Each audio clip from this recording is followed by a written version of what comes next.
Hello বন্ধুরা, আজকে আমি আপনাদেরকে ঘরে থাকা উপকরণ দিয়ে বিকেলে একটি নাস্তা বানিয়ে দেখাবো। একটা পাত্রে একটা সেদ্ধ আলুকে গ্রেট করে নিয়েছি। এই দেখুন বন্ধুরা, এক বাটি ময়দা দিয়ে দেবো। এরপর ছোটো ছোটো করে কেটে রাখা সবজিগুলো দিয়ে দেবো। বরবটি কলাই, গাজর, কাঁচা লঙ্কা কুচি, পেঁয়াজ কুচি, ধনেপাতা কুচি।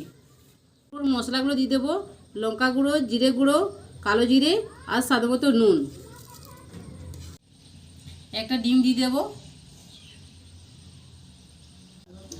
সবগুলো একসঙ্গে ভালো করে মাখিয়ে একটা ডো বানিয়ে নেব।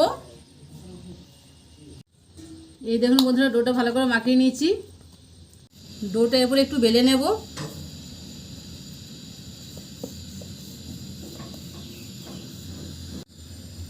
বন্ধুরা, এরপর ছুরি দিয়ে একটু শেপ করে নেব। দেখুন,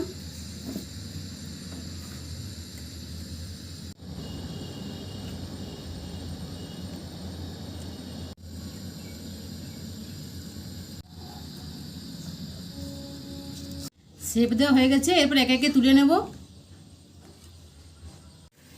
দেখুন বন্ধুরা, কত সুন্দর লাগছে দেখুন। এরপর একে একে ভেজে নেব। কড়াই তেল গরম হয়ে গেছে। এরপর একে একে ভেজে নেব। খুব হালকা তেলে ভাজবো, বেশি তেল দেব না। বন্ধুরা, উল্টে পাল্টে ভালো করে ভেজে নিয়েছি। বন্ধুরা, এই নাস্তাগুলো এতটাই সুন্দর যে ছোট বড় সবাই খেতে পারবে, আর বাচ্চাদের টিফিনেতেও দেওয়া যাবে। এরপর নামিয়ে নেব। বন্ধুরা দেখুন, আমার সব নাস্তাগুলো হয়ে গেছে। দেখতে যতটা সুন্দর, খেতেও ঠিক ততটাই টেস্টি। বন্ধুরা, আমার ভিডিও যদি আপনাদের ভালো লেগে থাকে তাহলে অবশ্যই লাইক, কমেন্ট, শেয়ার করে পাশে থাকবেন।